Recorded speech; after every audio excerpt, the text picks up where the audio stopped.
हमारा हितैषी कौन है, इस पर अगर विचार करें तो गोस्वामी तुलसीदास जी महाराज कहते हैं कि तुलसी सो सब भांति परम प्रिय, पूज्य प्राण ते प्यारो, जाते हो ये स्नेह राम पद, ए तो ही मतो हमारो।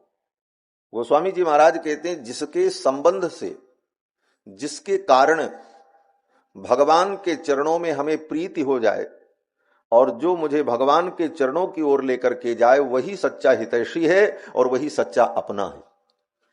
तुलसी सो सब भांति परम प्रिय, पूज्य प्राण ते प्यारो, जाते होए स्नेह पद राम पद, ए तो ही मतो हमारो।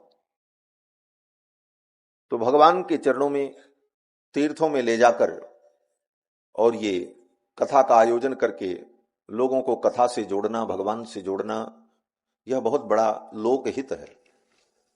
और इस कथा में आज के यजमान श्री सतीश गर्ग जी एवं मानसा जो पंजाब से हैं, और बहुत से लोग पंजाब से आए हैं, जो लोग कह रहे थे स्वामी जी दिसंबर में आपकी कथा भटिंडा में है, उस कथा में हम सब लोग मिलेंगे। तो मैं सबको भटिंडा की कथा का निमंत्रण आज ही दे देता हूं कि 17 दिसंबर से भटिंडा में श्री राम कथा होगी और बड़ी अभूतपूर्व तैयारी वहां के भक्त लोग, प्रेमी लोग कर रहे हैं। तो आप सब लोग उस कथा में जरूर दर्शन करें, आनंद लें। तो श्री जगन्नाथ भगवान की पावन सन्निधि में हम सभी लोग 7 दिनों तक श्रीमद् भागवत महापुराण की पावन चर्चा श्रवण करेंगे। ये श्रीमद् भागवत महापुराण समस्त वेद उपनिषद का सारभूत ग्रंथ है। समस्त वेद और उपनिषद के सार तत्व को निकालकर श्री वेदव्यास जी महाराज ने इस ग्रंथ को प्रकट किया है। निगम कल्प तरोर गलितम फलम, शुक मुखाद अमृत द्रव संयुतम, पिबत भागवतम रसमालयम, मुहुरहो रसिकाः भुवि भावुकाः। निगम कल्प तरोर गलितम फलम, वेद रूपी वृक्ष का ये पका हुआ रस रूप फल है। व्यास जी कहते हैं पिबत भागवतम, इस भागवत रस को पियो। कब तक पियो? कहते हैं आलयम, जब तक मृत्यु न हो जाए तब तक पियो, बार बार पियो। मुहुरहोः रसिकाः भुवि भावुकाः, हे भावुक भक्तों, हे प्रेमियों, इस रस को बार बार पीते रहो, पीते रहो। ये भागवत रस समस्त पुराणों को, समस्त वेदों का, उपनिषदों का सारभूत तत्व है। और इस कलिकाल में, इस कलयुग में भगवान के चरणों की भक्ति, भगवान का नाम स्मरण और भगवान की कथा का श्रवण, यह जीव के कल्याण का सरल और सुगम उपाय है। यद्यपि सभी युगों में भगवान के नाम, भगवान की लीला और भगवान के गुणों की चर्चा, गुणानुवाद ये जीव के कल्याण का हेतु है, परंतु इस कलिकाल में यह विशेष रूप से। कारण बोले कलयुग में जीव अन्य साधनों को नहीं कर सकता। इस युग में परिस्थितियां बड़ी विपरीत होती जा रही। कर्म का अनुष्ठान व्यक्ति करना भी चाहे तो आज के युग में कर्मानुष्ठान, वैदिक कर्मानुष्ठान के करने के योग्य वातावरण नहीं मिल पाता। न शुद्ध वस्तुएं प्राप्त होती हैं और न ही कर्मानुष्ठान करने वाले व्यक्ति में उस प्रकार की शुद्धि पाई जाती है। और व्यस्ततम जीवन में व्यक्ति के पास उन कर्मानुष्ठानों के लिए समय का भी अभाव होता है। इन सभी कारणों पर विचार करने पर यह समझ में आता है कि इस युग में कर्मानुष्ठान भी सबके द्वारा संभव नहीं हो पाता। चाह करके भी व्यक्ति नहीं कर पाता। ऐसी विपरीत परिस्थितियां धीरे धीरे युग में, कलयुग में सृजित हो जाती हैं। ज्ञानानुष्ठान भी बड़ा कठिन है। कर्मानुष्ठान के द्वारा अंतःकरण की शुद्धि होने पर ही ज्ञानानुष्ठान में प्रवृत्ति होती है और ज्ञान सिद्ध होता है। तो जब कर्मानुष्ठान ही नहीं होगा तो ज्ञानानुष्ठान की संभावना भी छूट जाती है। ऐसी स्थिति में इस कलिकाल में भक्ति का मार्ग, भगवान के चरणों में प्रेम, भगवान का नाम स्मरण, भगवान का गुणानुवाद, तीर्थाटन, इन्हीं साधनों से जीव का परम कल्याण होता है। और कलयुग में इसी धर्म की विशेष प्रवृत्ति है और इसी धर्म से जीवों का कल्याण संभव है। महाभारत में श्री वेदव्यास जी महाराज वर्णन करते हैं कि जब भीष्म पितामह वाणसैया पर पड़े थे तो पांडव, भगवान श्री कृष्ण, ये सब पितामह का दर्शन करने पहुंचे। उस समय धर्मराज युधिष्ठिर ने पितामह से पूछा कि हे पितामह, आपने बहुत दीर्घकालिक जीवन व्यतीत किया, राजनीति के बड़े बड़े उतार चढ़ाव देखे, बड़े बड़े ऋषि मुनि महात्माओं का आपने सत्संग किया और स्वयं अखंड ब्रह्मचर्य का पालन करते हुए भीष्म प्रतिज्ञा आपने की, इसीलिए आपका नाम भीष्म हुआ। ऐसी कठिन प्रतिज्ञा कोई कर नहीं सकता और आपने धर्ममय जीवन व्यतीत किया। तो मैं आपसे जानना चाहता हूं कि सब धर्मों में सर्वश्रेष्ठ धर्म क्या है? यही पूछा युधिष्ठिर ने कि समस्त धर्मों में सर्वश्रेष्ठ धर्म क्या है, जिस धर्म के पालन से जीव का निश्चित कल्याण हो जाए। एष में सर्वधर्माणाम को धर्म सर्वधर्माणाम धर्मोधिकतमो मतः। युधिष्ठिर ने पूछा, को धर्म सर्वधर्माणाम, कौन सा ऐसा धर्म है जो सभी धर्मों में अधिकतमो मतः, जो अधिकतम है, सर्वश्रेष्ठ है? ये मैं जानना चाहता हूं। तो इस प्रश्न के उत्तर में पितामह ने यही कहा, एष में सर्वधर्माणाम धर्मोधिकतमो मतः यद भक्त्या पुंडरीकाक्षम स्तवैरर्चेन नरः सदा। सभी धर्मों में सर्वश्रेष्ठ धर्म भागवत धर्म है। एष में सर्वधर्माणाम धर्मोधिकतमो मतः यद भक्त्या पुंडरीकाक्षम स्तवैरर्चेन नरः सदा। भक्ति पूर्वक भगवान पुंडरीकाक्ष का स्तवन, उनका अर्चन, उनका पूजन और उनका वर्णन, भगवान का नाम संकीर्तन, यही सबसे बड़ा धर्म है और ये परम धर्म है और इस धर्म से ही जीव का परम कल्याण होता है। यह उपदेश भगवान के चरणों की भक्ति को परम धर्म बताया पितामह ने युधिष्ठिर को। महाभारत में दो ग्रंथ बड़े महत्वपूर्ण हैं। महाभारत तो स्वयं विलक्षण ग्रंथ है,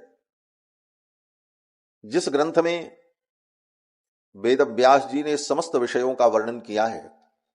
लेकिन उस महाभारत रूपी समुद्र के दो रत्न बड़े अद्भुत हैं, एक श्रीमद् भगवत गीता और दूसरा विष्णु सहस्रनाम। एक को भगवान ने गाया है और एक को भगवान के भक्त ने गाया है।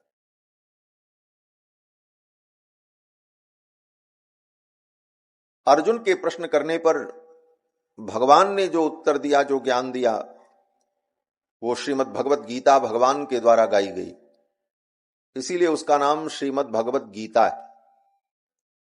भगवत गीता माने भगवान के द्वारा जो गाई गई।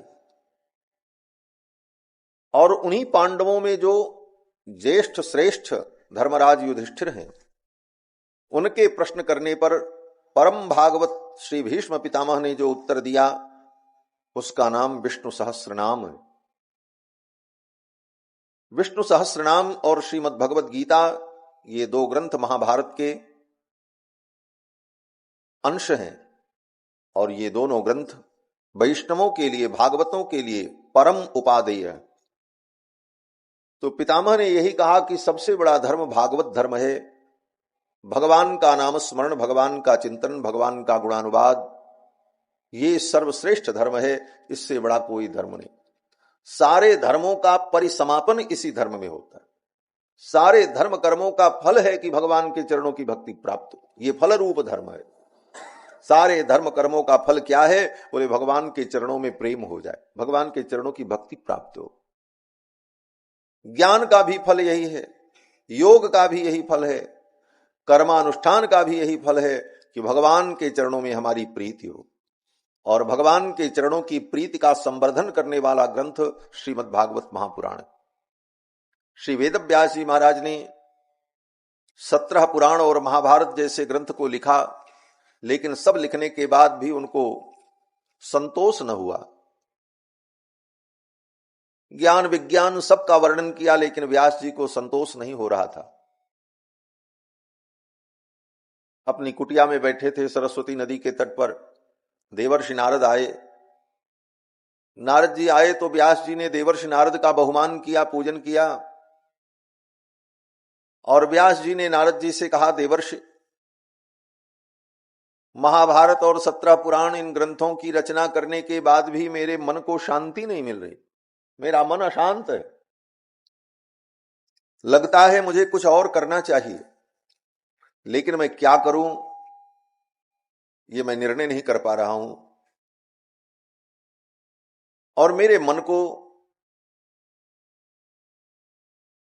शांति नहीं मिल रही है और मुझे पूर्णता का अनुभव नहीं हो रहा है। लगता है कुछ बाकी है, लेकिन क्या बाकी है, मुझे क्या करना चाहिए, ये मुझे समझ में नहीं आ रहा। देवर्षि नारद समझ गए और देवर्षि नारद ने कहा, व्यास जी, आपने महाभारत में धर्म अर्थ काम मोक्ष चारों प्रकार के पुरुषार्थ का आपने वर्णन किया। यथा धर्मादयश्चार्थाः मुनिवर्यानुकीर्तिताः। जिस प्रकार से धर्म अर्थ काम मोक्ष इन चारों प्रकार के पुरुषार्थ का वर्णन आपने महाभारत में किया, न तथा वासुदेवस्य महिमा ह्यनुवर्णितः। उस प्रकार से आपने भगवान वासुदेव की महिमा का वर्णन नहीं किया। धर्म का वर्णन किया, अर्थ का वर्णन किया, काम मोक्ष का वर्णन किया, लेकिन ये धर्म अर्थ काम मोक्ष ये चारों पुरुषार्थ जिन भगवान की कृपा से प्राप्त होते हैं, उन भगवान की महिमा का वर्णन आपने नहीं किया। न तथा वासुदेवस्य महिमा ह्यनुवर्णितः। उन भगवान वासुदेव की महिमा का आपने वर्णन नहीं किया, इसीलिए आपको अपूर्णता का अनुभव हो रहा है। दुनिया में सब कुछ जीव को मिल जाए, धन संपत्ति वैभव पद प्रतिष्ठा आयु सौंदर्य संसाधन, लेकिन इन सब के होने के बावजूद भी वो तब तक पूर्णता को प्राप्त नहीं करेगा जब तक पूर्ण तत्व परमात्मा को प्राप्त न करे। पूर्णता तभी आएगी क्योंकि पूर्ण तत्व तो एकमात्र भगवान है। भगवान की प्राप्ति पर, भगवत अनुभव होने पर ही जीव को पूर्णता का अनुभव होता है। इसीलिए देखो, बड़े बड़े राजा महाराजा, बड़े बड़े उद्योगपति भी अपने को पूर्ण अनुभव नहीं करते। उनको लगता है अभी ये हम पालें तो सुखी हो जाएं, ये मिल जाए तो हम सुखी हो जाएं। सब कुछ पा करके वो अपने को पूर्ण अनुभव नहीं कर पाते। लेकिन विरक्त महात्मा, त्याग संपन्न जो भगवान के चरणों में अपने जीवन को समर्पण कर चुका है, वो महात्मा अपने में पूर्णता का अनुभव करता है। क्यों? बोले हम पूर्ण हो गए। पूर्ण को प्राप्त करके ही पूर्णता मिलती, और पूर्ण भगवान है। पूर्णमदः पूर्णमिदं पूर्णात् पूर्णमुदच्यते पूर्णस्य पूर्णमादाय पूर्णमेवावशिष्यते। भगवान जो परम पूर्ण तत्व हैं, उन्हें पा करके ही जीव को पूर्णता होती। उन्हीं का अनुभव करके, उन्हीं का ज्ञान प्राप्त करके जीव पूर्ण होता है। ब्रह्मा जो वेदव्यास जी महाराज को नारद जी ने कहा कि जिस तरह आपने धर्म अर्थ काम मोक्ष पुरुषार्थ का वर्णन किया, उस तरह से आपने भगवान की महिमा का वर्णन नहीं किया। न तथा वासुदेवस्य महिमा ह्यनुवर्णितः। इसलिए आप भगवान वासुदेव की महिमा का वर्णन करो। फिर तो व्यास जी महाराज ने कहा, मैं भगवान की महिमा का वर्णन कैसे कर पाऊंगा? जिनकी महिमा का वर्णन बड़े बड़े ज्ञानी न कर सके तो मैं कैसे कर पाऊंगा? मैं क्या जान पाऊंगा? तो नारद जी ने कहा कि समाधिनानुस्मर तद्विचेष्टितम। अपनी बुद्धि को समाहित करके भगवान के चरणों में अपने मन को लगाओ, आप स्मरण करो, भगवान की महिमा आपके हृदय में प्रकट हो जाएगी। कैसे प्रकट हो जाएगी? नारद जी ने कहा भगवान की सब महिमा आपके हृदय में प्रकट हो जाएगी, सब आपको दिखने लगेगा। यद्यपि भगवान की महिमा कोई जान नहीं सकता, बड़े बड़े ज्ञानी भी भगवान की महिमा का पार नहीं पा सकते, लेकिन भगवान के चरणों की भक्ति हो, प्रेम हो, तो भगवान की महिमा, भगवान का स्वरूप, भगवान के विषय का अनुभव यह प्रत्यक्ष दिखाई पड़ने लगता है।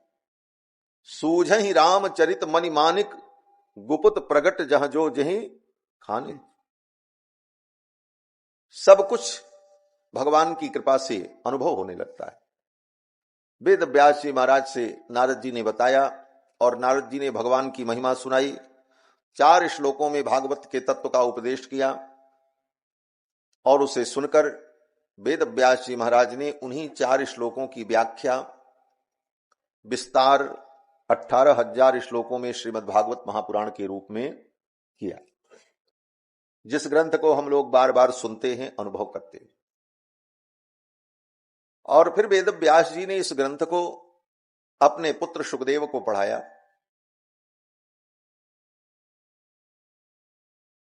और फिर समय आने पर श्री सुखदेव जी महाराज ने राजा परीक्षित को यह कथा सुनाई। और जब परीक्षित को सुखदेव जी ने सुनाई, उसी समय श्री सूत जी महाराज ने इस कथा को श्रवण किया और समय आने पर श्री सूत जी महाराज ने नैमिषारण्य में 88,000 शौनकादि मुनियों को यह कथा सुनाई। नैमिषारण्य की धरती पर सूत सौनक संवाद जो हुआ, उस सूत सौनक संवाद से भगवान की ये कथा गतिमान होती है। कलयुग के प्रारंभ में 88,000 शौनकादि मुनि नैमिषारण्य में एकत्रित हुए और उन्होंने दीर्घ काल तक सत्संग करने का विचार किया और श्री सूत जी महाराज का व्यास जी के रूप में वर्ण किया और व्यास पीठ पर बैठा करके उनका पूजन किया।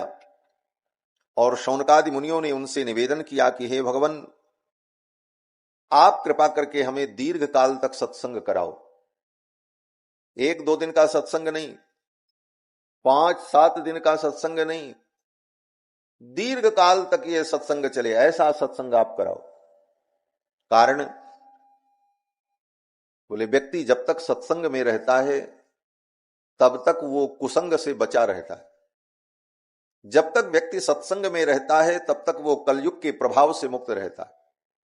जिस कलयुग का हम लोग बार बार वर्णन सुनते हैं, कलयुग बड़ा भयानक है, कलयुग बुद्धि को विकृत कर देता है, कलयुग लोगों को मार्ग भ्रष्ट कर देता है, ऐसे घोर कली से बचने का उपाय क्या है? तो कहते हैं कलयुग से बचने का उपाय यही है कि अधिक से अधिक समय हमारा सत्संग में, भगवान की चर्चा में व्यतीत हो, सत्संग में व्यतीत हो, तो हम कलयुग के प्रभाव से बच जाए। कलयुग के प्रभाव से बचने का यही उपाय है कि हमारा समय अधिक से अधिक सत्संग में व्यतीत हो। ऋषि मुनियों ने भी विचार किया, कलयुग आ गया, कलयुग के प्रभाव से बचने का उपाय क्या है? ऋषियों ने विचार किया, सत्संग में बैठ जाएं, सत्संग करें। कोई ऐसा एकांत स्थल हो जहां पर कोई विघ्न बाधा न हो और वहां पर हम दीर्घ काल तक सत्संग करें। और फिर 88,000 शौनकादि मुनियों ने ब्रह्मा जी के निर्देश में नैमिषारण्य में आकर स्थल का चयन किया और गोमती नदी के तट पर सुंदर व्यास पीठ बनाकर, व्यासासन बनाकर श्री सूत जी महाराज को विराजमान किया और उनसे कथा सुनने की इच्छा व्यक्त की। नैमिषे सूतमासीनम अभिवाद्य महामतिम कथामृत रसास्वाद कुशलः सौनको ब्रवीत। नैमिषारण्य में व्यास पीठ पर विराजमान श्री सूत जी महाराज, उनके चरणों में शौनकादि मुनियों ने वंदन किया। सूत जी महाराज की विशेषता क्या है? कहते महामतिम, वो महामती है। महामती का मतलब जिसकी मति में महान परमात्मा प्रतिष्ठित हो, उसको कहते हैं महामती। महामति का यह भी अर्थ होता है जिसकी मति, जिसकी बुद्धि महान हो।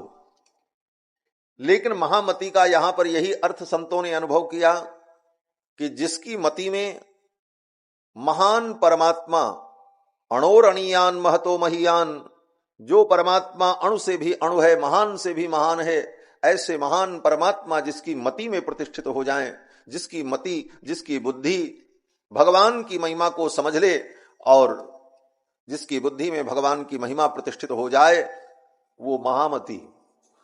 और ऐसे महामति श्री सूत जी महाराज, नयमिषे सूतमासीनम अभिवाद्य महामतिम कथामृत रसास्वाद कुशल सौनको ब्रवीत। कथामृत का रसास्वादन करने में कुशल सौनक जी महाराज ने सूत जी से प्रश्न किया। इस पंक्ति में श्रोता और वक्ता दोनों की विशेषता बताई वेदव्यास जी। श्रोता कैसा हो और वक्ता कैसा हो, तो कहते हैं वक्ता कौन है, बोले सूत जी।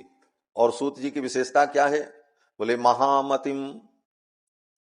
जिस वक्ता की मति में महान परमात्मा प्रतिष्ठित हो, जिसकी बुद्धि निरंतर परमात्मा में लगी रहे, ऐसा वक्ता होना चाहिए, महामति। और श्रोता कैसा हो, तो कहते हैं कथामृत रसास्वाद कुशल। जो भगवान के कथामृत का रसास्वादन करने में कुशल हो, प्रवीण हो, ऐसा श्रोता हो। श्रोता बढ़िया कौन, बोले वही श्रोता बढ़िया श्रोता है जो भगवान के कथामृत का रसास्वादन करने में कुशल हो, प्रवीण हो। भगवान के कथामृत रसास्वादन की कुशलता क्या है, बोले भगवान के कथामृत के रसास्वादन की कुशलता यह है कि वो धीर हो, गंभीर हो, धैर्यवान हो, विनम्र हो, भगवान की कथा में आकर के विराजमान होकर श्रद्धा पूर्वक अपने मन को, चित्त को भगवान की कथा में लगावे, प्रेम पूर्वक भगवान की कथा श्रवण करे और कथा की जो मर्यादा है, जो सम्मान है, जो विधि है, उसका पालन करे। ये नहीं कि कथा केवल समय पास करने के लिए है, आए घूमे टहले और थोड़ी देर कथा में बैठे, थोड़ी देर फोटो खींची, थोड़ी देर दुनियादारी की और उसके बाद हो गई कथा। बोले ये नहीं। कथामृत रसास्वाद कुशला, ये सब लोग यहां किस लिए आए हैं, कथा के लिए आए। कथा आपको यहां लेकर के आई, जो कथा आपको यहां जगन्नाथपुरी लेकर के आई, उस कथा को आप यहां से लेकर के अपने घर जाओ, ये उद्देश्य है। फोटो और वस्तु और नाशवान चीजें ले जाना ये तो कहीं भी मिल जाएंगी, लेकिन जिस कथा ने आपको यहां तक बुलाया, ये कथा आपको यहां तक लेकर के आई, तो इस कथा को आप लेकर के अपने यहां जाओ। ये कथा आपके हृदय में बैठकर आपके घर जाए और इसका प्रकाश आपके जीवन में। कथामृत रसास्वाद कुशलः शौनको ब्रवीत। ऐसे सौनक जी महाराज ने जो कथामृत का रसास्वादन करने में कुशल हैं, उन सौनक जी ने सूत जी से पूछा। क्या पूछा? सूत जी ने कहा, सौनक जी ने कहा, हे महाराज, आप कृपा करके ऐसी कथा हमें सुनाओ जो हमारे अज्ञान का नाश कर दे और जो हमारे कानों में रसायन बनकर हमारे जीवन में रस का संचार कर दे। सूत जी कहते हैं, तो शौनक जी कहते हैं कि सूताख्या हि कथासारम मम कर्ण रसायनम। हे सूत जी महाराज, ऐसी कथा आप सुनाओ, मम कर्ण रसायनम, जो मेरे कानों के माध्यम से अंतर जाए और रसायन का काम करे। रसायन का मतलब औषधि। ऐसी कथा हो जो औषधि के समान हमारे भव रोग को निवृत्त कर दे और जो जिसको पीने में रस मिले। यद्यपि औषधि कड़वी होती है, संसार के रोग का नाश हो, संसार में जो दैहिक रोग है, देह से संबंधित रोग का नाश करने वाली औषधि तो कड़वी होती, लेकिन संसार के भव बंधन का जो रोग है, इस रोग की निवृत्ति करने वाली ऐसी औषधि हो जो मीठी हो, जिसे हम बार बार पी सकें, ऐसा रस। बोले ऐसा रस तो भगवान की कथा है, जो भवबंध को मिटाने वाली औषधि है। शौनक जी ने कहा कि हे भगवान, भक्ति ज्ञान विरागाप तो विवेको वर्धते महान। जिस कथा के श्रवण से भक्ति ज्ञान वैराग्य तीनों बढ़े, ऐसी कथा आप सुनाओ। भक्ति ज्ञान विरागाप तो विवेको वर्धते महान।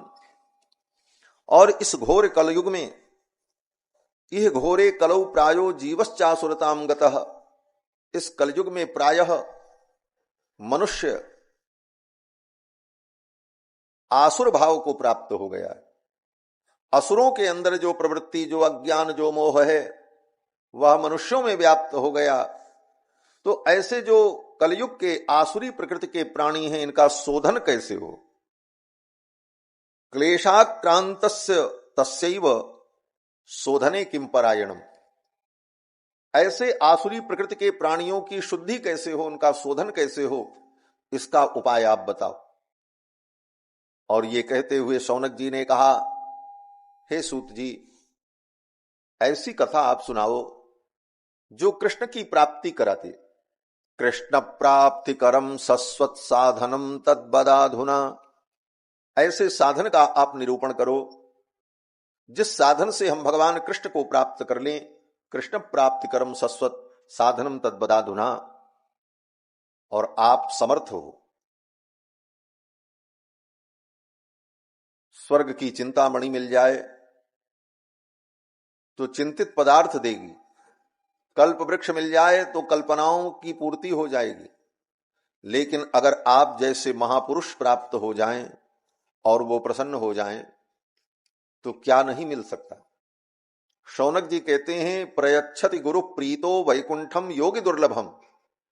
आप जैसे आचार्य महापुरुष प्राप्त हो जाएं और वो प्रसन्न हो जाएं तो जो दुर्लभ वैकुंठ है, वो वैकुंठ भी जीव को प्राप्त हो जाता है। प्रयच्छति गुरु प्रीतो वैकुंठम योगी दुर्लभम। इस प्रकार सूत जी महाराज के चरणों में प्रार्थना की शौनक जी ने, और सूत जी की बड़ी प्रशंसा की। उन्हीं के मुख पर उनकी प्रशंसा की। लोग कहते हैं महाराज मुख पर प्रशंसा नहीं करनी चाहिए। मुख पर प्रशंसा करनी भी चाहिए और नहीं भी करना चाहिए। बोले दोनों बात कैसे हो सकती? बोले दोनों होती है। यही तो विचार है।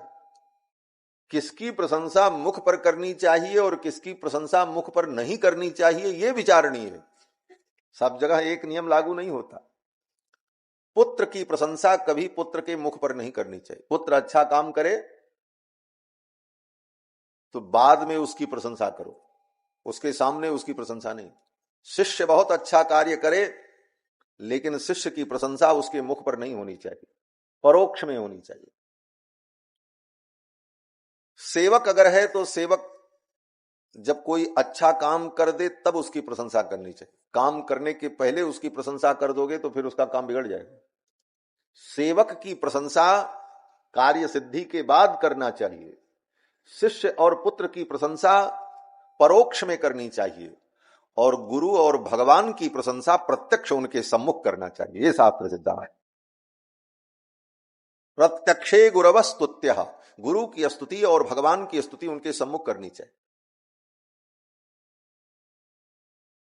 इसीलिए भगवान के सम्मुख हम जाते हैं तो भगवान की स्तुति करते।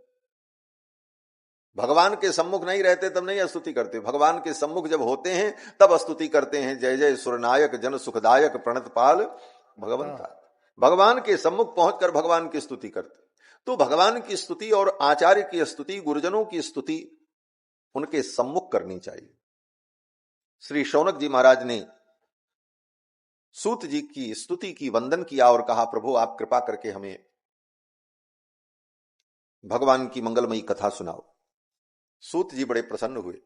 सूत जी ने कहा, शौनक तुम्हारे हृदय में भगवान के प्रति प्रीति है इसलिए मैं तुमको कथा सुनाऊं। प्रीति ही शौनक चित्ते ते यतो बचमी विचार्य। तुम्हारे हृदय में भगवान के प्रति प्रीति है, इसलिए मैं तुमको कथा सुनाऊंगा। कथा सुनाने का हेतु यही होना चाहिए। कथा हम क्यों सुनाएं? सामने वाला व्यक्ति बहुत बड़ा नामचीन और बहुत धनवान, बहुत बड़ा प्रतिष्ठित व्यक्ति है, इसलिए उसको हम कथा सुनाएं? कहती नहीं। कथा सुनाने के लिए कारण क्या होना चाहिए? बोले सुनने वाले में अगर प्रीति है तो कथा सुनानी चाहिए। बाकी कुछ हो ना हो उसका कोई मतलब नहीं। वो धनवान है कि गरीब है, वो प्रतिष्ठित है कि अप्रतिष्ठित है, वो चर्चित है अथवा वह व्यक्ति सामान्य कोटि का है, बोले ये सब विचार करने का विषय ही नहीं है। हृदय में भगवान के प्रति अगर प्रीति है तो उसे कथा सुनानी चाहिए। कथा सुनने की सबसे बड़ी योग्यता यही है, भगवान के चरणों की प्रीति। सूत जी ने यही कहा, प्रीति ही शौनक चित्ते थे। मैंने देख लिया तुम्हारे हृदय में भगवान के प्रति प्रीति है शौनक, इसलिए मैं तुमको कथा सुनाऊं। प्रीति ही शौनक चित्ते। बोले महाराज ये प्रीति दिखती कैसे है? बोले श्रोता के व्यवहार से, उसकी वाणी से, उसके आचरण से उसके हृदय के अंदर भगवान की प्रीति है कि नहीं है इसका परिज्ञान हो जाता है। आप कैसे बात करते हो, आप कैसे उठते बैठते हो, आपके चेहरे पर प्रसन्नता और भाव क्या है, यह बता देता है कि आपके हृदय में भगवान के प्रति प्रीति है कि नहीं है। बनावटी है कि दिखावा है कि वास्तविकता है, ये सब पता चल जाता है। आदमी पहचाना जाता है कयाफा देखकर, खत का मजमून भांप लेते हैं लिफाफा देखकर। ये कहावत है कि आदमी के स्वरूप को देखकर, उसके व्यवहार को देखकर उसके मनोभाव का अंदाजा लगाया जाता है। आपके हृदय में भगवान के प्रति प्रीति है, ये आपको बताने की जरूरत नहीं पड़ेगी। आपके व्यवहार से वो प्रीति रस छलकेगा, वो छलकता हुआ दिखाई पड़ेगा। आपकी वाणी में वो छलक जाएगा, आपकी आंखों से छलक जाएगा, आपके व्यवहार से छलक जाएगा, आपके उठने बैठने की गतिविधि से वो रस, वो प्रेम भाव छलक जाएगा, सामने वाला समझ जाएगा। श्री सूत जी महाराज कहते हैं, प्रीति ही शौनक चित्ते थे। हे शौनक, तुम्हारे चित्त में भगवान के प्रति प्रीति है, इसलिए मैं कथा सुनाऊंगा। यह तो बच्चमी विचार, ये सिर्फ मैं कथा सुनाऊंगा लेकिन विचार करके सुनाऊंगा।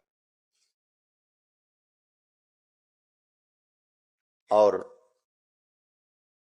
सर्व सिद्धांत निष्पन्नम संसार भय नाशनम, जो कथा मैं तुमको सुनाने जा रहा हूं, सर्व सिद्धांत निष्पन्नम, ये समस्त सिद्धांतों का सार है। और इसकी विशेषता क्या है? बोले संसार भय नाशनम, ये संसार के भय का नाश करने वाला। संसार का भय क्या है? बोले संसार में एक ही चीज का डर सबको है, चाहे वो राष्ट्रपति हो, चाहे प्रधानमंत्री हो, चाहे विश्व का सबसे बड़ा धनपति हो, चाहे दरिद्र हो, चाहे ज्ञानी हो, चाहे अज्ञानी हो, सभी प्राणियों को एक ही भय है। बस क्या भय? बोले ये संसार छूट जाएगा। संसार छूटने का भय सबको है और इस भय से कोई मुक्त नहीं हो पा। संसार क्या है? बोले संसार ये जो दिख रहा यही संसार नहीं है, ये तो दिखने वाला जड़ संसार है, लेकिन इस जड़ संसार की आसक्ति रूपी संस्कार हमारे अंदर बैठा। जड़ जगत का ये संसार, इसकी आसक्ति जो है वह एक संसार हमारे अंदर बैठा रहता है और भीतर ही भीतर वो द्वंद्व चलता रहता है। ये संसार छूट न जाए, पद न छूट जाए, प्रतिष्ठा न छूट जाए, ये न छूट जाए, ये न बिछुड़ जाए, ये न बिगड़ जाए, वो न बिगड़ जाए। बस यही एक डर हर व्यक्ति के अंदर। प्रधानमंत्री को भी डर है, क्या? बोले हमारा पद न चला जाए। हर व्यक्ति को डर है कि कहीं मेरा शरीर न छूट जाए, हमारे संबंधी न छूट जाएं। संसार में छूटने और टूटने का ही डर है, एक डर बस। विविध रूप उसके हैं और यह भी बड़ी विडंबना है कि निश्चित रूप से छूटेगा। आप इसे सदा अपना नहीं बना सकते, ये छूटेगा। और जो चीज निश्चित रूप से छूटेगी, उसको लेकर जो हमारे अंदर डर है, उस डर को फिर निकालना ही उत्तम मार्ग है। वो डर अगर न निकला तो आप उस डर से भयभीत रहेंगे और दुख होगा। इसीलिए बार बार संसार के विषय में ज्ञानी महापुरुष यही कहते हैं, जो चीज तुमसे छिन जाएगी, जो छूटना तय है, इस बात को समझ लो। और इस बात को अगर तुमने समझ लिया तो तुम्हारे जीवन में कहीं कोई भय नहीं हो। संसार में तुम निर्भय हो जाओ। संसार में हम निर्भय क्यों नहीं हो पाते? क्योंकि हर चीज के छूट जाने का, टूट जाने का, नष्ट हो जाने का जो भय है, वो भय निकल नहीं रहा। हम सोचते हैं सब ऐसे ही बना रहे, हम जैसा चाहते हैं वैसा ही सब कुछ रहे, हमारे अनुकूल बना रहे। बोले ये कभी नहीं होगा, सब छूटेगा, सब टूटेगा और तुम कुछ नहीं कर पाओगे। इस सत्य को आपको स्वीकार करना पड़ेगा। आज करो, चाहे लाख जन्म बाद करो, चाहे हंस करके करो, चाहे रो करके करो, स्वीकार तो करना ही पड़ेगा। और ये स्वीकार अगर आ गया, ये चीज आपने समझ ली, तो फिर आप आनंद हैं, आप निर्भय हैं। यही निर्भयता प्राप्त। सूत जी कहते हैं, सर्व सिद्धांत निष्पन्नम संसार भय नाशनम। ये कथा संसार के भय का नाश कर देती है। जिस चीज के छूटने का, टूटने का, नष्ट होने का, बिछुड़ने का भय तुम्हारे अंदर है, वो भय तुम्हारे जीवन से निकल जाएगा। और हे मुनियों, काल व्याल मुखग्रास त्रास निर्णाश हेतवे। काल रूपी सर्प के मुख का ग्रास बना हुआ जो ये प्राणी है मनुष्य, काल व्याल मुखग्रास त्रास निर्णाश हेतवे। काल के मुख में हम बैठे हैं और काल का जो भय है, उस भय से मुक्त कर देने वाली ये कथा है। और हे मुनियों, श्रीमद्भागवतम शास्त्रम कलौ कीरेण भाषितम। जिस भागवत शास्त्र को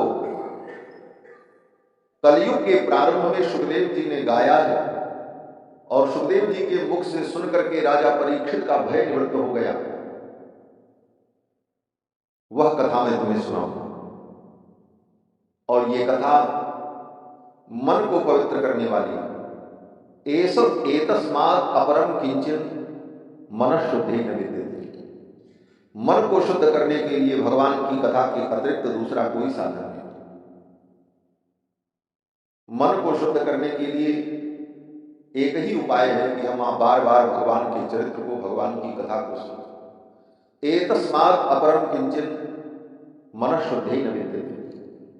लेकिन ये कथा तब प्राप्त होती है जब जन्म जन्मांतर के पुण्य प्रकट होते हैं। जन्मांतरे भवेत् पुण्यम तदा भागवतम लभेत्। जन्मांतर का पुण्य होगा तभी भागवत कथा सुनने को मिले। भगवान का धाम, पवित्र तीर्थ और पवित्र काल में भगवान की ये भुवन पावनी गौरव गाथा सुनने का अवसर मिले, इसका मतलब है जन्म जन्मांतर के पुण्य प्रकट हो गए। सूत जी कहते हैं, हे मुनियों, इसकी महिमा तो जितनी भी कही जाए कम है। यज्ञ यागादि से उत्पन्न होने वाले पुण्य से स्वर्ग तो मिल जाता है, लेकिन भगवान की कथा जिस पुण्य से प्राप्त होती है वो पुण्य तो विलक्षण है। स्वर्ग के देवताओं को उनके पूर्वकृत पुण्य के कारण स्वर्ग की प्राप्ति हो जाती है, लेकिन कथा उन देवताओं को भी दुर्लभ है। सूत जी कहते हैं, हे मुनियों, महाराज परीक्षित जब कथा सुनने के लिए बैठे, गंगा के तट पर सुखदेव जी कथा सुनाने जा रहे थे, उसी समय देवता लोग अमृत कलश लेकर के आए। देवताओं ने कहा, ये अमृत कलश आप ले लो, राजा परीक्षित को अमृत पिला दो। तक्षक का बाप भी काटेगा तो मृत्यु नहीं होगी, ये स्वर्ग का दिव्य अमृत है। और ये भागवतामृत, कृष्ण कथामृत जो आप परीक्षित को पिलाने जा रहे हैं, ये कथा आप हमको पिला दो। सुधा कुंभम गृहीत्वैव देवाः तत्र समागमन। अमृत कलश लेकर के देवता लोग आए और देवताओं ने कहा, कथाम सुधाम प्रयच्छस्व गृहीत्वैव इमां सुधाम। इस स्वर्ग की सुधा को लेकर, इस धरती की सुधा जो भगवान की कथा है, ये आप हमें दे दो। स्वर्ग का अमृत देकर इस धरती का अमृत लेने देवता लोग आए। स्वर्ग में अगर अमृत है तो इस धरती पर भी अमृत है, और स्वर्ग के अमृत से श्रेष्ठ अमृत इस धरती पर भगवान ने दिया। वो अमृत क्या है? बोले वो कथा अमृत है। ये भगवान की कथा, ये कथा अमृत स्वर्ग के अमृत से भी ज्यादा श्रेष्ठ है। अगर श्रेष्ठ न होती तो स्वर्ग के देवता अपने स्वर्ग का अमृत देकर इस अमृत को लेने के लिए क्यों आते? स्वर्ग के देवताओं ने कहा, हमारे स्वर्ग का ये अमृत आप ले लो, और ये धरती का जो अमृत है हमें दे। सुखदेव जी ने राजा परीक्षित की ओर देखा। भाई परीक्षित, अगर ये अमृत पीना चाहे, स्वर्ग का अमृत, तो पी ले भाई, हमको क्या आपत्ति। लेकिन परीक्षित भी बड़े विलक्षण, परम भागवत है। गर्भ में ही इन्होंने भगवान का दर्शन प्राप्त किया। परीक्षित जानते हैं स्वर्ग का अमृत पीने के बाद भी व्यक्ति को मरना पड़ता है। स्वर्ग का अमृत पीने वाले रावण को भी इस धरती पर मरना पड़ा कि नहीं मरना? अमृत तो उसके बिना भी नहीं। स्वर्ग का अमृत पीने वाले व्यक्ति को भी मरना पड़ता है,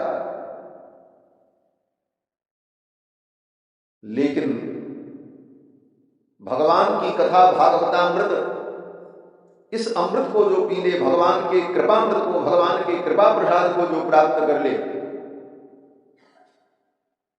तो मरा हुआ व्यक्ति भी जिंदा हो जाता है। स्वर्ग का अमृत पीने वाले को मरना पड़ता है, और भागवतामृत बोले भगवान के भक्ति का अमृत पीने वाले व्यक्ति को, अगर ये भक्ति का अमृत पी ले तो मरा व्यक्ति भी जिंदा होता है। परीक्षित जानते हैं मैं तो मर चुका था, लेकिन मुझे जीवित किया किसने? बोले भगवान गोविंद ने। स्वर्ग का अमृत पी करके परीक्षित नहीं जिंदा हुए, परीक्षित तो गर्भ में मर गए। अश्वत्थामा ने ब्रह्मास्त्र चला दिया, और मरे हुए उस बालक को भगवान ने अपने कृपामृत से, भगवान की कृपा दृष्टि से जीवित हो गए। तो परीक्षित तो जानते हैं स्वर्ग के अमृत से ज्यादा महत्वपूर्ण भगवान का कृपामृत है, भगवान की कथामृत है, भगवान के चरितामृत का हम पान करें, यही सबसे बड़ा अमृत है। इसलिए महाराज परीक्षित ने कहा, ये अमृत ले जाओ।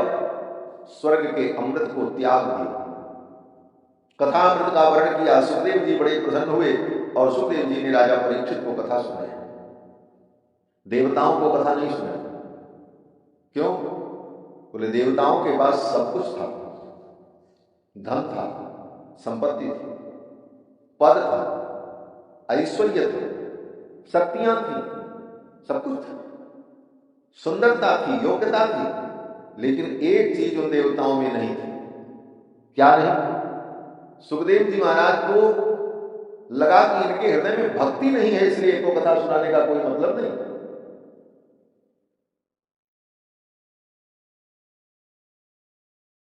सुखदेव जी ने विचार किया, अभक्तांस्तांश्च विज्ञाय न ददौ स कथामृतम। अभक्तांस्तांश्च विज्ञाय, उन देवताओं में भक्ति नहीं थी, इसलिए सुखदेव जी ने उनको कथा नहीं सुनाई। और शौनकादि मुनियों में भक्ति थी, ये देखकर सूत जी ने उनको कथा सुनाई। दोनों बातें, भक्ति हृदय में है, ये उसके व्यवहार से, उसकी वाणी से, उसके आचरण से परिलक्षित हो जाता है। देवताओं के आचरण और व्यवहार को, उनकी चतुरता को देखकर सुखदेव जी महाराज जान गए इनके अंदर भक्ति नहीं है, ये बड़े चतुर हैं, अपने स्वार्थ से आए हैं, इसलिए इनको कथा सुनाने का कोई परिणाम नहीं। विदा कर दिया। अभक्तांश्च विज्ञाय न ददौ स कथामृतम। उन देवताओं को कथामृत सुखदेव जी ने नहीं दिया। देवता उल्टे पांव लौट गए, और सुखदेव जी महाराज ने कहा, राजन तुम धन्य हो, तुम्हारे अंदर भगवान के प्रति निष्ठा है, तुमने भगवान की कथा के लिए स्वर्ग के अमृत को भी त्याग दिया, ये तुम्हारी भक्ति है, इसलिए मैं तुमको कथा सुनाऊं। और सुखदेव जी ने राजा परीक्षित को ये कथा सुनाई। इस कथा की महिमा जितनी भी कही जाए कम है, लेकिन श्री वेद व्यास जी ने 6 अध्याय में श्रीमद् भागवत की महिमा का वर्णन किया। इसका महत्व क्या है? महत्व को सुनना भी अनिवार्य होता है। महत्व को सुनने पर, उसकी महिमा को समझने पर ही उस कार्य में हमारी प्रवृत्ति होती है। जिस कार्य की महिमा को, महत्व को हम जानते हैं, उसी कार्य में हम प्रवृत्त होते हैं। इसलिए भागवत की कथा सुनने में हमारी प्रवृत्ति हो, इसलिए इसकी महिमा को भी जानना आवश्यक है। क्या है इसकी महिमा? सूत जी कहते हैं, एक बार देवर्षि नारद भ्रमण करते हुए उत्तराखंड पहुंचे। वैसे तो नारद जी सदा उत्तराखंड में विराजमान रहते हैं। क्यों? बोले उत्तराखंड में श्री बद्री विशाल धाम में रहकर नारद जी निरंतर भगवान की आराधना करते हैं, और 6 महीने जब कपाट बंद रहता है तब नारद जी ही भगवान की पूजा करते हैं। उस ठंडी में मनुष्य कोई भगवान की सेवा कर नहीं सकता, वो तो मर जाएगा महाराज, चारों तरफ बर्फ ही बर्फ। तो 6 महीने देवर्षि नारद दिव्य रूप से भगवान बद्री नारायण की सेवा करते हैं। और जब 6 महीने कपाट खुला रहता है तो नारद जी समय समय पर भगवान की सेवा करके, दर्शन करके कृतार्थ होते रहते। नारद जी महाराज घूमते घूमते बद्रीनाथ धाम पहुंचे। वहां पर ब्रह्मा जी के मानस पुत्र सनक, सनंदन, सनातन, सनत कुमार, ये चारों भाई सत्संग करने के लिए विशाला नाम की नगरी में, बद्रीनाथ धाम में विराजमान थे। नारद जी जब पहुंचे तो नारद जी को देखकर सनकादिक बड़े प्रसन्न हो गए। चलो, एक महात्मा और आ गए। महात्माओं को इस बात की प्रसन्नता होती है कि ये भी महात्मा है, और कथा प्रेमी के यहां कथा प्रेमी आ जाएं तब तो फिर क्या बात है। सनकादिक भी कथा के प्रेमी और नारद जी भी कथा के प्रेमी। सनकादिक सत्संग करने जा रहे थे, नारद जी पहुंचे। सनकादिक बड़े प्रसन्न हुए और कहा, आओ नारद। लेकिन नारद जी बड़े उदास थे, उनके चेहरे पर प्रसन्नता नहीं थी। सनकादिकों ने पूछा, इदानीं शून्य चित्तोसी गत वित्तो यथा जनः। नारद, तुम शून्य चित्त लग रहे हो, क्या बात है? गत वित्तो यथा जनः, जैसे किसी व्यक्ति का धन चला जाए, धन लुट जाए तो व्यक्ति उदास हो जाता है, चेहरे का रंग उतर जाता है, प्रसन्नता खत्म हो जाती है। ऐसा लग रहा है, क्या कारण है? और तुम तो महात्मा हो। तवेदम मुक्त संगस्य नोचितम बद कारणम। तुम्हारे जैसे मुक्त संग व्यक्ति को, जो संसार की आसक्ति से रहित है, ऐसे मुक्त संग व्यक्ति को इस प्रकार की चिंता नहीं होनी चाहिए। क्या कारण है? क्यों चिंतित हो? नारद जी ने कहा, प्रभु मेरी चिंता का कारण कुछ और है। बोले, क्या है? नारद जी ने कहा, मैंने विचार किया पृथ्वी पर चल करके भ्रमण करें, और विशेष करके भारतवर्ष के पवित्र तीर्थों में मैंने भ्रमण किया। पुष्करम च प्रयागम च काशीम गोदावरीम तथा। पुष्कर, प्रयाग, काशी, गोदावरी, हरिक्षेत्रम कुरुक्षेत्रम श्रीरंगम सेतुबंधनम। हरिक्षेत्र, कुरुक्षेत्र, श्रीरंगम, सेतुबंध, रामेश्वरम, इन समस्त तीर्थों में मैंने भ्रमण किया, लेकिन कहीं पर भी मुझे शांति नहीं मिली। नारद जी कहते, कलयुग का अकांड तांडव सब जगह चल रहा था। क्या गृहस्थ, क्या सन्यासी, क्या महात्मा, क्या मठाधीश, कलयुग के प्रभाव से कोई मुक्त न हो सका। कलयुग का प्रभाव सर्वत्र दिखा। क्या दिखा? बोले, उदरम भरिणो जीवा बराकाह कूट भाषण। सब केवल एक काम में लगे रहे। बोले, क्या? बोले, उदरम भरिणो जीवा, पेट कैसे भरे। पेट के धंधे में ही सारा समय, सारी शक्ति, सारी ऊर्जा का व्यय होता रहा। और तो और, तरुणी प्रभुता गेहे। नारद जी कहते हैं, सर्वत्र मैंने कलयुग का प्रभाव देखा। तरुणी प्रभुता गेहे, सबके घर में पुरुषों का प्रभुत्व नहीं था, तरुणी का प्रभुत्व, प्रभुता स्त्रियों की चलती, वो जो कहें वही हो। पुरुष कमाए, मेहनत करे, सब कुछ करे, लेकिन शासन किसका चलेगा? बोले तरुणी का। ये कलयुग का स्वरूप है। वह घर पवित्र और दिव्य होता है जिस घर में कलयुग का प्रवेश न हो। और कलयुग का जो लक्षण है वो अगर हमारे जीवन में दिखाई पड़े तो हमें उससे बचना चाहिए। नारद जी कहते हैं तरुणी प्रभुता गेहे, घर घर में मैंने देखा तरुणी की प्रभुता। श्याल को बुद्धिदायक, और बुद्धि देने वाला कौन? बोले साला साहेब। घर में कोई काम हो तो भाई से सलाह व्यक्ति नहीं लेगा, चाचा जी से सलाह नहीं लेगा, अपने मित्र और गुरु से सलाह नहीं लेगा, साले साहेब से सलाह करेगा। साला साहेब जो कहें। श्याल को बुद्धिदायक, और अपने घर के परिजनों से उतना प्रेम नहीं जितना ससुराल में प्रेम होगा। और जब ससुराल में प्रेम बढ़ जाता है तो घर के अपने लोग ही उसे पराये दिखने लग जाते। कलयुग का यही धर्म लिखा है। गोस्वामी तुलसीदास जी महाराज भी कहते हैं कि ससुरारी पियार लगी जब ते, रिप रूप कुटुंब भये तब ते। जब से ससुराल प्यारी लगी तब से अपने परिवार के लोग ही शत्रु दिखाई पड़ने लगे महाराज। ससुरारी प्यारी लगी जब ते, रिपु रूप कुटुंब भये तब ते। ससुरारी प्यारी लगी जब ते, रिपु रूप कुटुंब भये तब ते।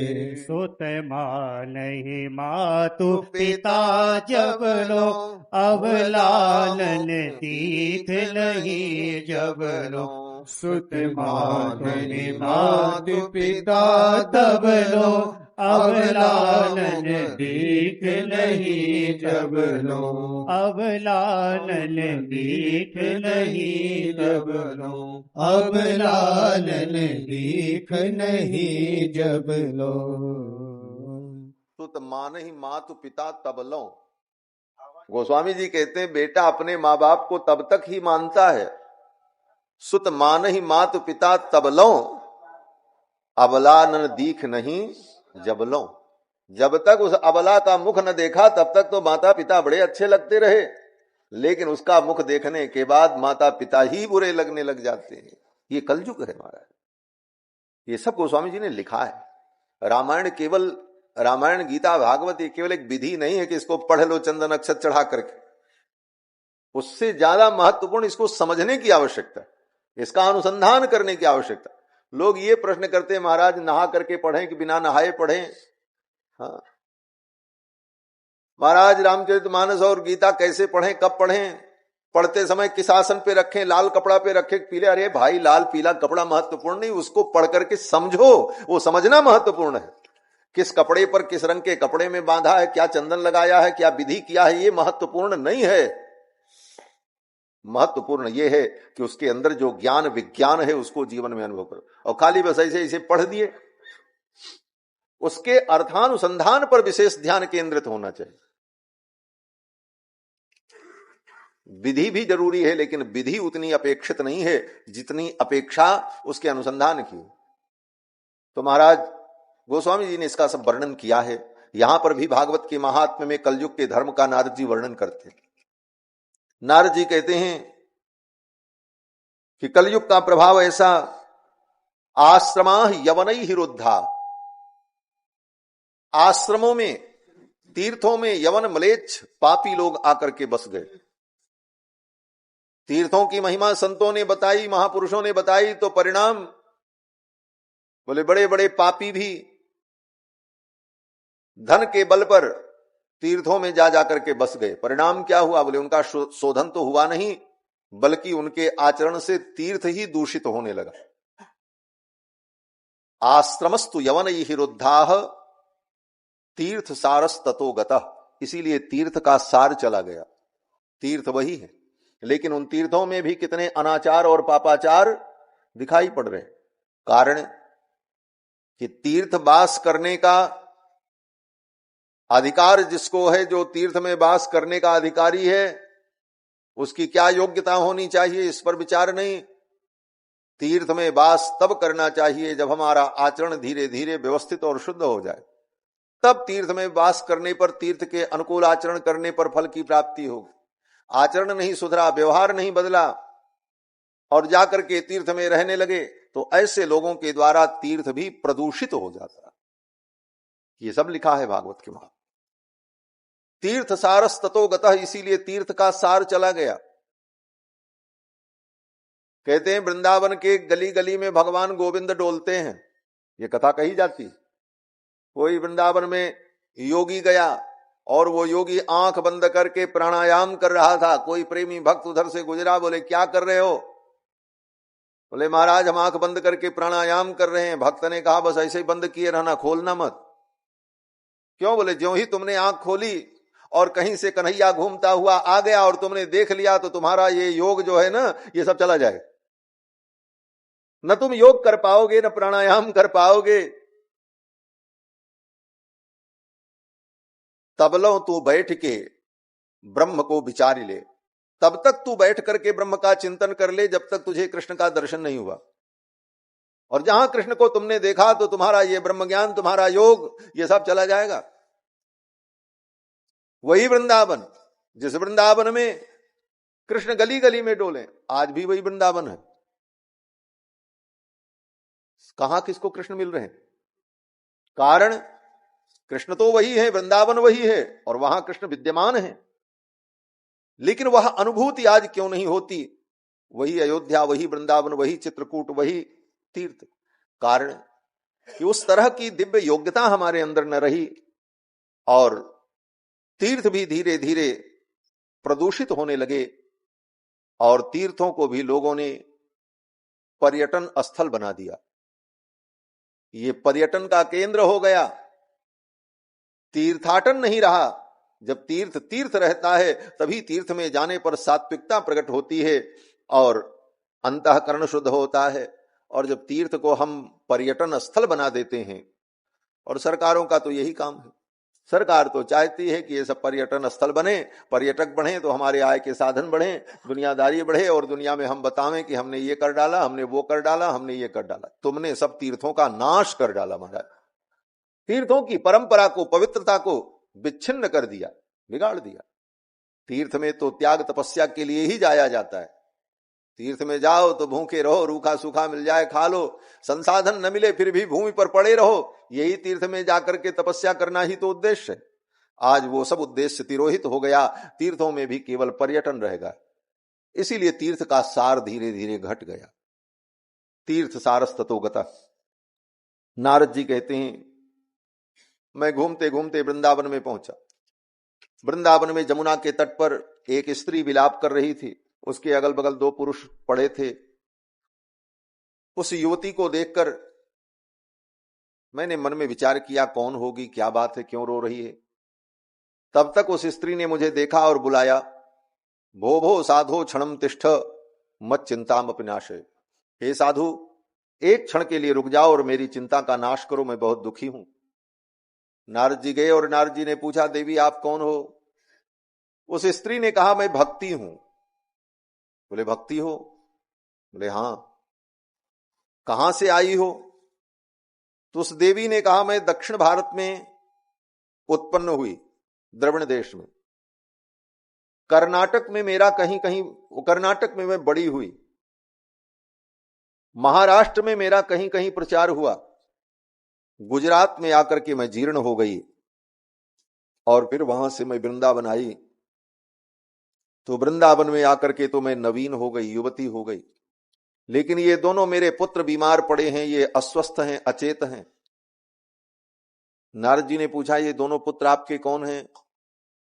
भक्ति महारानी ने कहा ये मेरे पुत्र हैं, एक का नाम ज्ञान है, एक का नाम वैराग्य है। भक्ति के पुत्र का नाम ज्ञान और वैराग्य है। ज्ञान वैराग्य अचेत पड़े हैं और भक्ति दुखी है। यही हमारा आपका जीवन दर्शन है। भक्ति हमारे आपके हृदय में है, लेकिन भक्ति के पुत्र ज्ञान वैराग्य अचेत पड़े हैं। न ज्ञान में कोई दम है न वैराग्य में कोई दम है, दोनों शक्तिहीन होकर के पड़े। और उसका परिणाम बोले भक्ति रो रही है, क्योंकि उसके पुत्र हैं ज्ञान वैराग्य। उनकी इस दशा को देखकर भक्ति को रोना आ रहा है। वही स्थिति हमारे आपके जीवन में है, न ज्ञान दृढ़ है न वैराग्य दृढ़ है, भक्ति तो है लेकिन भक्ति करते हुए भी हम रो रहे हैं, भटक रहे हैं। ज्ञान वैराग्य दृढ़ हो तो भक्ति का रोना बंद हो जाए। भक्ति महारानी ने कहा इनको आप ठीक कर दो। नारद जी ने सोचा ज्ञान वैराग्य को कुछ ज्ञान की बात बतावें तो ज्ञान वैराग्य ठीक हो जाएंगे। नारद जी ने गीता सुनाई, उपनिषद सुनाया, न ज्ञान उठा न वैराग्य उठा, दोनों ज्यों के त्यों पड़े रहे। तब नारद जी को चिंता हुई।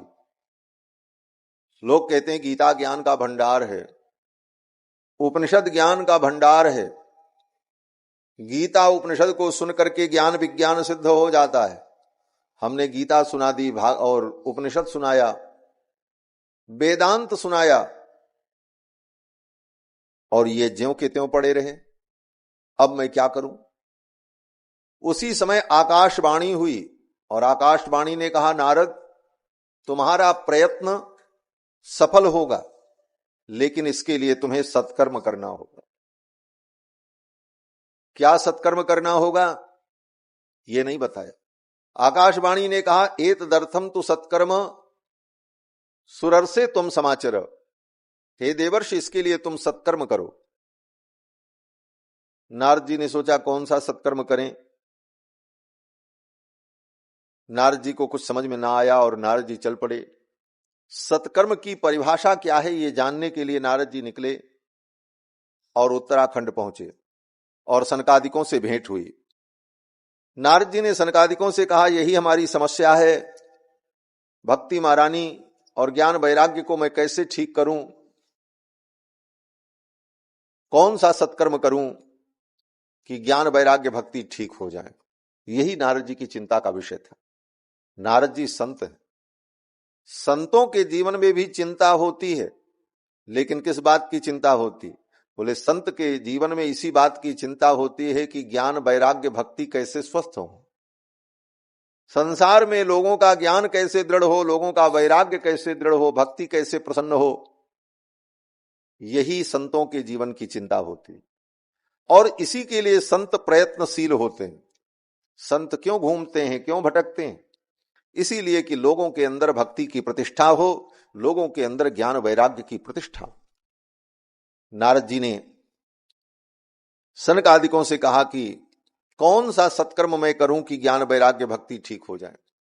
संतों के जीवन में जो सत्कर्म होता है उस सत्कर्म का उद्देश्य भी यही होता है कि लोगों के अंदर ज्ञान वैराग्य भक्ति की प्रतिष्ठा हो।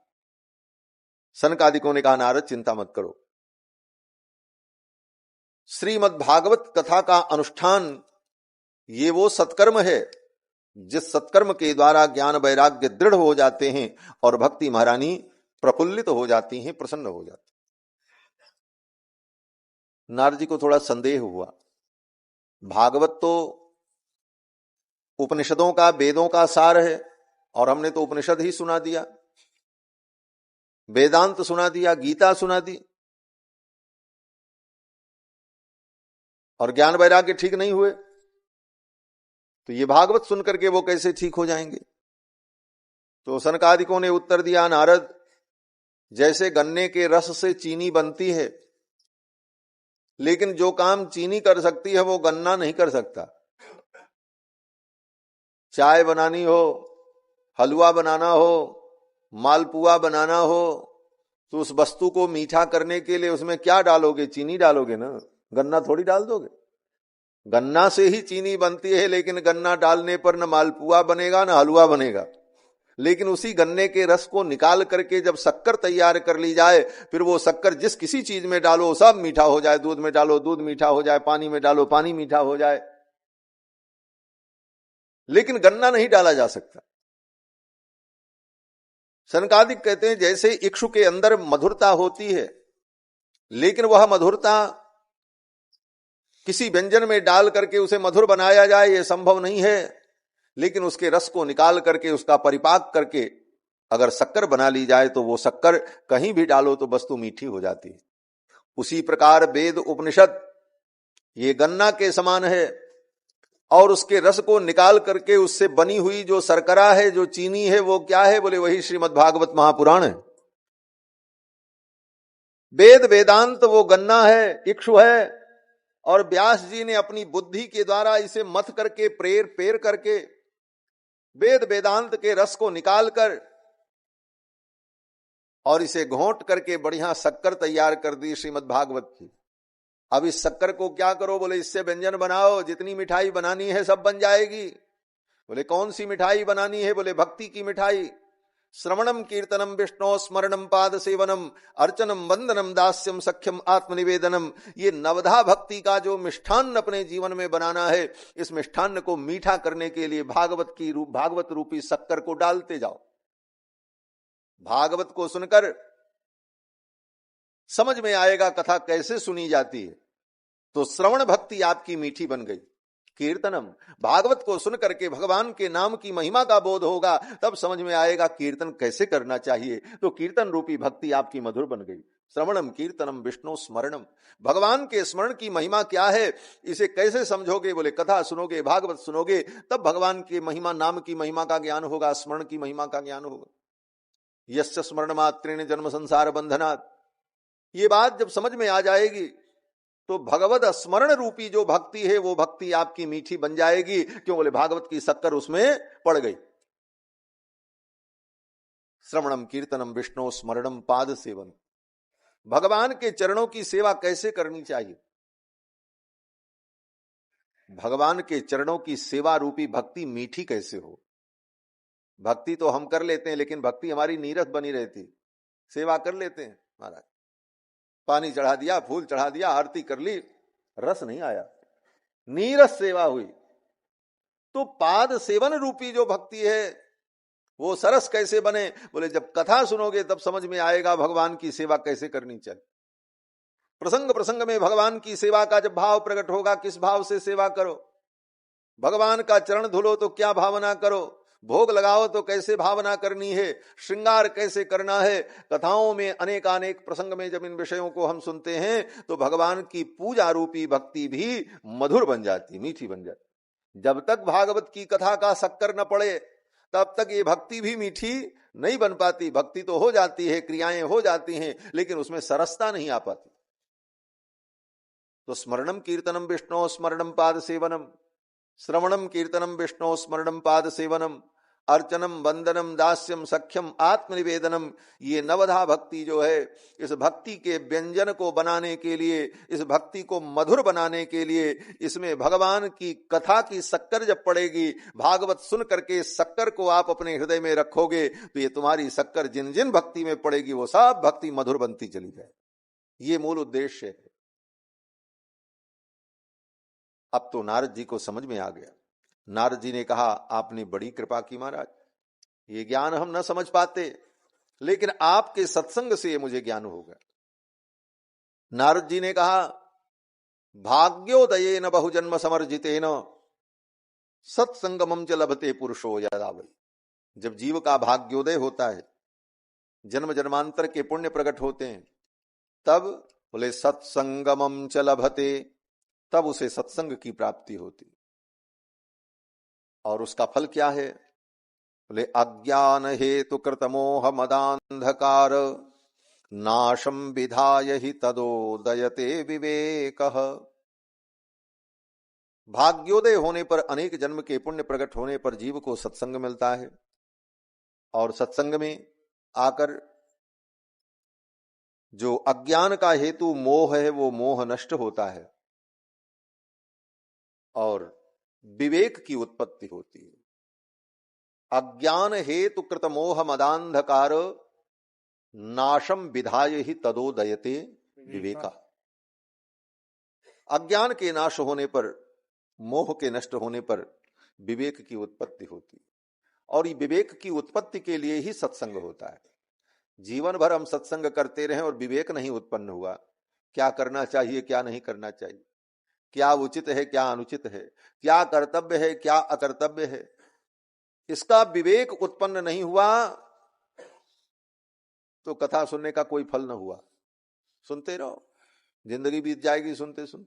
कितने लोग सुनते हैं और जीवन भर सुनते हैं और कोई परिवर्तन नहीं, ज्यों के त्यों वही भी उस पत्थर। जैसे पत्थर के ऊपर पानी का कोई असर नहीं होता, पत्थर को पानी में डालो, जब तक पानी में रहेगा तब तक भीगा हुआ दिखेगा, बाहर आते ही फिर सूख गया, कोई रस को वो ग्रहण न कर सका। ऐसे पत्थर नहीं, महाराज कथा का प्रभाव हमारे जीवन में दिखे, कथा सुनकर हमारे जीवन में परिवर्तन आए, वो विवेक आए। उचित अनुचित का विवेक, विवेक का मतलब ही होता है, विवेक उस ज्ञान को कहते हैं जो ज्ञान सार असार के भेद को समझ सके। सारा सार विवेकिनी बुद्धि का नाम विवेक है।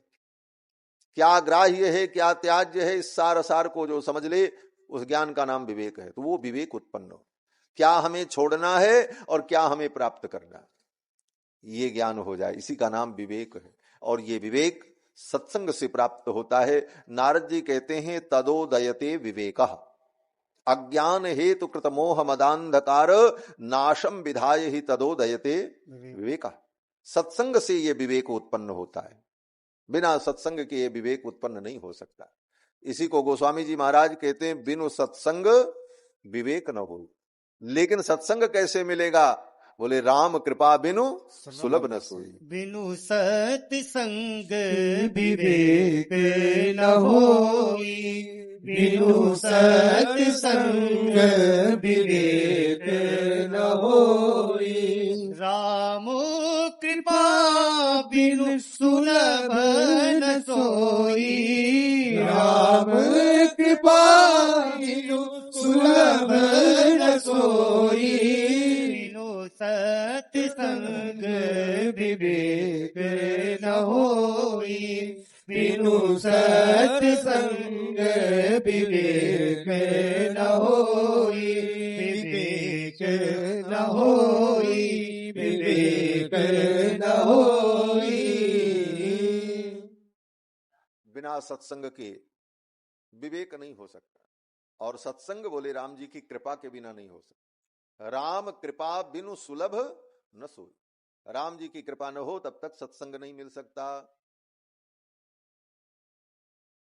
लेकिन यह भी कहा कि राम जी की कृपा से सत्संग मिलता है, और एक जगह पर यह कहा कि जीव के पूर्व जन्म के पुण्य से सत्संग मिलता है। पुण्य पुंज बिनु मिलहि न संता, पुण्य पुंज बिनु मिलहि न संता। सत्संगति संस्कृति कर अंता, सत्संगति संस्कृति कर अंता। पुण्य पुंज बिनु मिलहि न संता, पुण्य पुंज बिनु मिलहि न संता, मिलहि न संता, मिलहि न संता। एक जगह गोस्वामी जी कहते हैं कि पुण्य पुंज बिनु मिलहि न संता, पुण्य के बिना सत्संग नहीं मिल सकता। और दूसरी जगह कहा कि राम कृपा बिनु सुलभ न सोई, राम जी की कृपा के बिना सत्संग नहीं मिल सकता। सुनने वाले ने कहा महाराज आपने तो कंफ्यूज कर दिया, क्या माने? पुण्य से सत्संग मिलता है कि राम जी की कृपा से मिलता? अब तो दो बात हो गई, इसका निर्णय कैसे हो? कैसे हम समझें कि पुण्य से हमें सत्संग मिला कि राम जी की कृपा से मिला?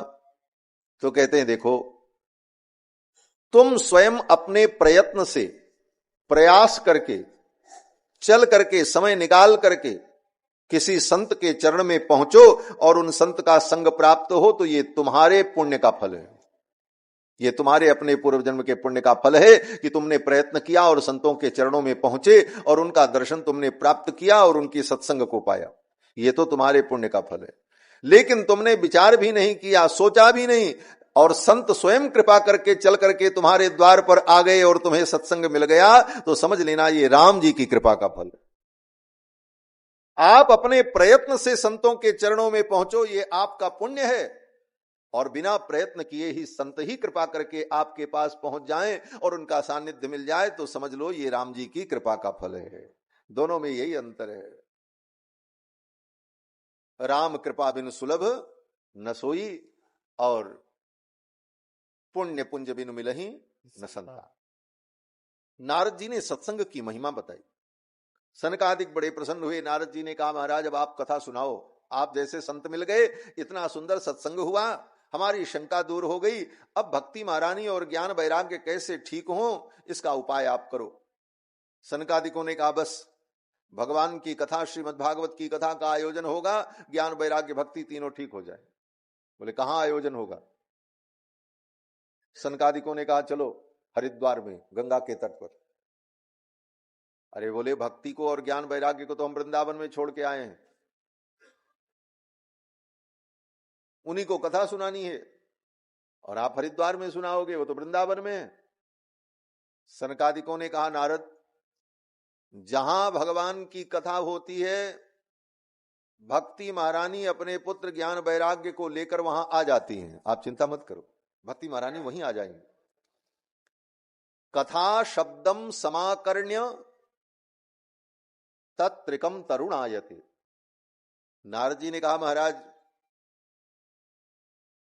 जहां कथा होती है भक्ति महारानी अपने पुत्र ज्ञान वैराग्य को लेकर के आ जाती हैं, ये बात तो ठीक है, लेकिन भक्ति महारानी दुखी हैं क्योंकि उनके बेटा ज्ञान और वैराग्य दोनों अचेत पड़े हैं, वो आएंगे कैसे? ठीक ठाक रहते तब तो आ ही जाते।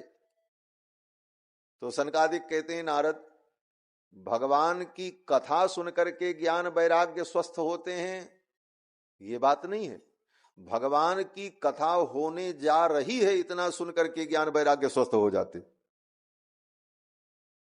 और स्वयं चल करके वहां आ जाते हैं जहां पर भगवान की कथा होती। कथा शब्दम समाकर्ण्य, कथा समाकर्ण्य नहीं, कथा शब्दम समाकर्ण्य, कथा होने जा रही है ये शब्द सुन करके तत्रिकम ज्ञान वैराग्य भक्ति ये तीनों तरुणायते तरुण हो जाते हैं, जवान हो जाते हैं। चिंता मत करो भक्ति महारानी अपने पुत्र ज्ञान वैराग्य को लेकर यहीं आ जाएंगे। अब तो गंगा के तट पर कथा का आयोजन हुआ। एव मुक्त्वा कुमारास्ते नारदेन समम ततः, सनकादिकों ने ऐसा बताया और नारद जी को साथ में लेकर के आए। कहां आए? बोले गंगा तटम समा जगमुह कथा पानाय सत्वराह। गंगा के तट पर आए हरिद्वार में,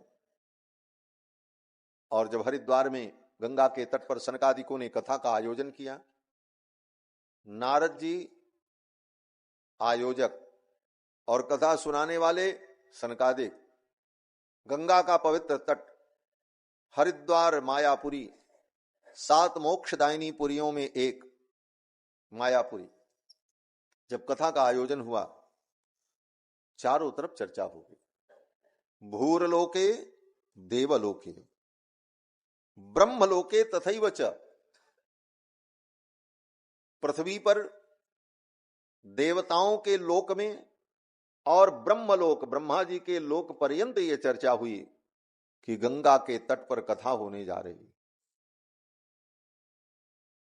अरे धरती पर तो जगह जगह कथा होती रहती, ये चर्चा कहते ये साधारण कथा नहीं थी। सुनाने वाले कौन? बोले सनकादिक। आयोजन करने वाले कौन? बोले नारद जी। और सुनने वाले श्रोता बोले ज्ञान वैराग्य भक्ति। ये अद्भुत विशेषता थी।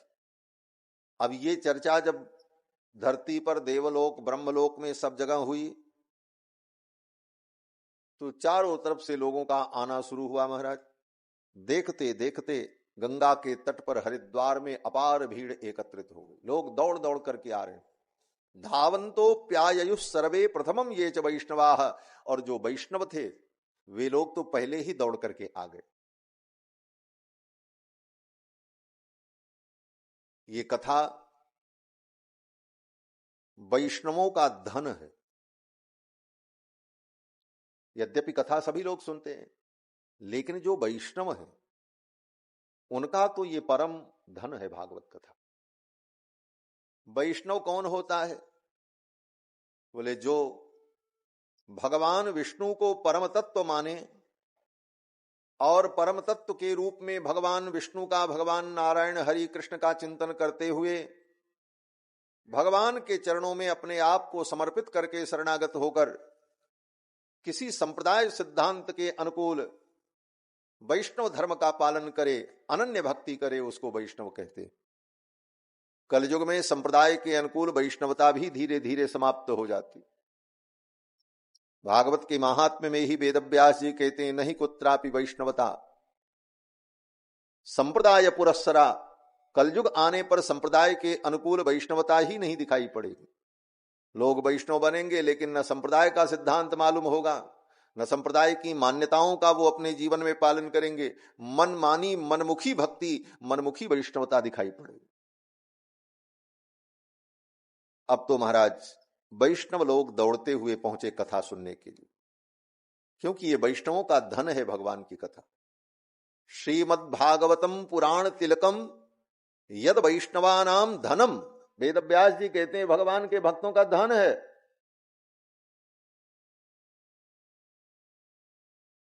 और जिसका धन जो होता है वही उस धन के महत्व को समझता है। वैष्णव इस धन का महत्व समझता है, इसीलिए वैष्णव इसे बहुत संभाल करके रखता है। इसको बहुत संभाल करके रखने की आवश्यकता है। संभालने का मतलब क्या है? बोले इसे गाओ और इसे सुनो, लेकिन संभाल करके, तभी इसकी रक्षा होगी। जे यह गावहि चरित संहारे, ते यही ताल चतुर रखवारे। जो इस चरित्र को संभाल करके गाता है वही इस चरित्र का रखवाला है, और ये वैष्णवों का परम धन है। अब तो सभी वैष्णव वहां कथा सुनने आए, बड़े बड़े ऋषि मुनि आए और सनकादिकों ने कथा प्रारंभ की। और सर्वप्रथम सनकादिकों ने कथा की महिमा को बताया। कथा का वर्णन चल रहा था, तब तक भक्ति महारानी अपने पुत्र ज्ञान वैराग्य को लेकर के आ गई। वहां हरिद्वार में वृंदावन से भक्ति महारानी अपने पुत्र ज्ञान वैराग्य को लेकर गंगा के तट पर हरिद्वार में पहुंच गईं। कहां पहुंची? बोले कथा जो हो रही थी, श्रोता बैठे थे, वक्ता सुना रहे थे, दोनों के बीच में जो खाली जगह थी वहीं पर भक्ति महारानी अपने पुत्र ज्ञान वैराग्य को लेकर के प्रकट हो गई। भक्ति सुतौ तौ तरुणौ गृहीत्वा। भक्ति महारानी अपने दोनों पुत्र ज्ञान वैराग्य को लेकर प्रेमैक रूपा, जो प्रेम स्वरूपा हैं, सहसा विरासीत, सहसा प्रकट हो गई। और जब प्रकट हो गई भक्ति महारानी, लोगों ने देखा वो भक्ति महारानी कुछ गुनगुना रही थी। भक्ति महारानी के मुख से मधुर मधुर स्वर निकल रहा था। और केवल भक्ति महारानी नहीं, भक्ति महारानी जब दोहराती थी, भक्ति महारानी के मुख से मधुर मधुर स्वर निकल रहा था, तो उनके पुत्र ज्ञान वैराग्य उसको दोहरा रहे थे। पहले भक्ति महारानी के मुख से शब्द निकलता और फिर ज्ञान वैराग्य उसको दोहराती। क्या शब्द निकल रहा था? बोले भक्ति महारानी कह रही थी, श्री कृष्ण गोविंद हरे मुरारे, हे नाथ नारायण वासुदेव। भक्ति महारानी के मुख से इस वचन को सुनकर ज्ञान वैराग्य भी उसको दोहरा रहे थे। और कोई व्यक्ति एक पंक्ति बोले भगवान का नाम और फिर पीछे वाले उसको दोहरावें, तो इसका मतलब क्या है? बोले यही संकीर्तन है। भक्ति महारानी ने बड़ा सुंदर कीर्तन किया। लोगों ने देखा भक्ति महारानी ये कथा मंडप में बीचों बीच में कहां से आ गई। आते किसी ने इनको देखा नहीं। कथम प्रविष्टा कथम आगतेयम, ये कहां से प्रविष्ट हुई और कैसे आई? किसी ने इनको आते देखा नहीं। मध्य मुनीनाम इति तर्कयंतः, उन मुनियों के मध्य में ये तर्क होने लगा, विचार होने लगा कि भाई ये किधर से आई, कैसे आई। तो सब लोगों ने सनकादिकों से पूछा जो कथा सुना रहे थे, आप बताओ ये भक्ति महारानी अपने पुत्र ज्ञान वैराग्य को लेकर के किधर से आई, कैसे आई?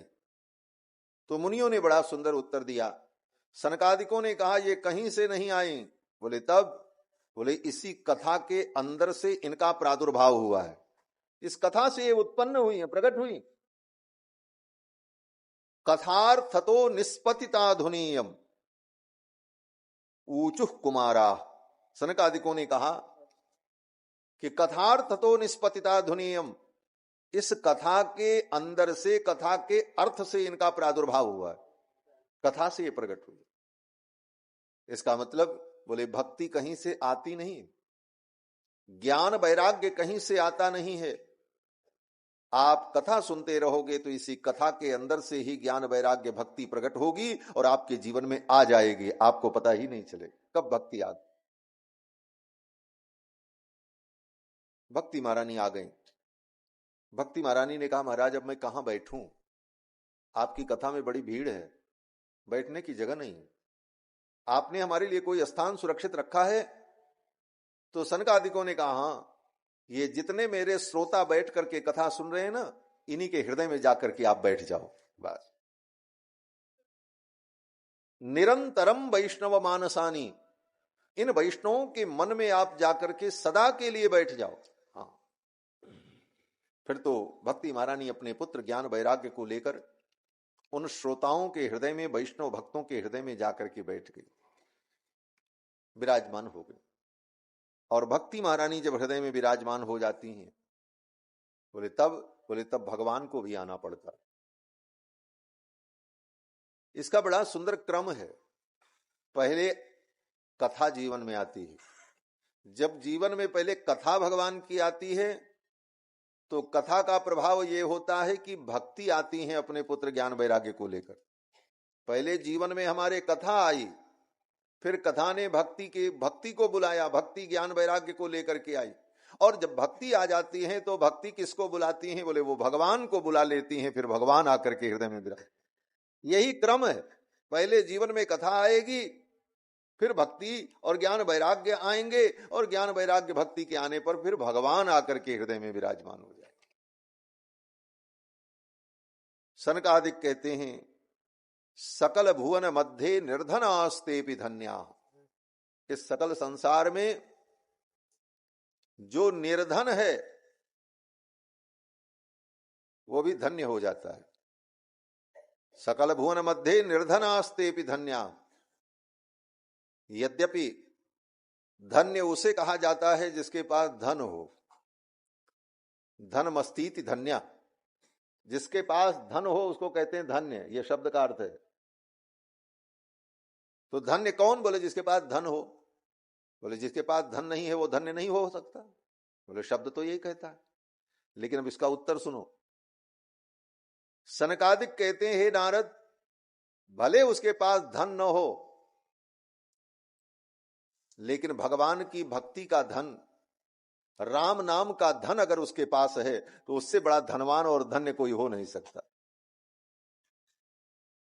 भगवान का नाम ही परम धन है।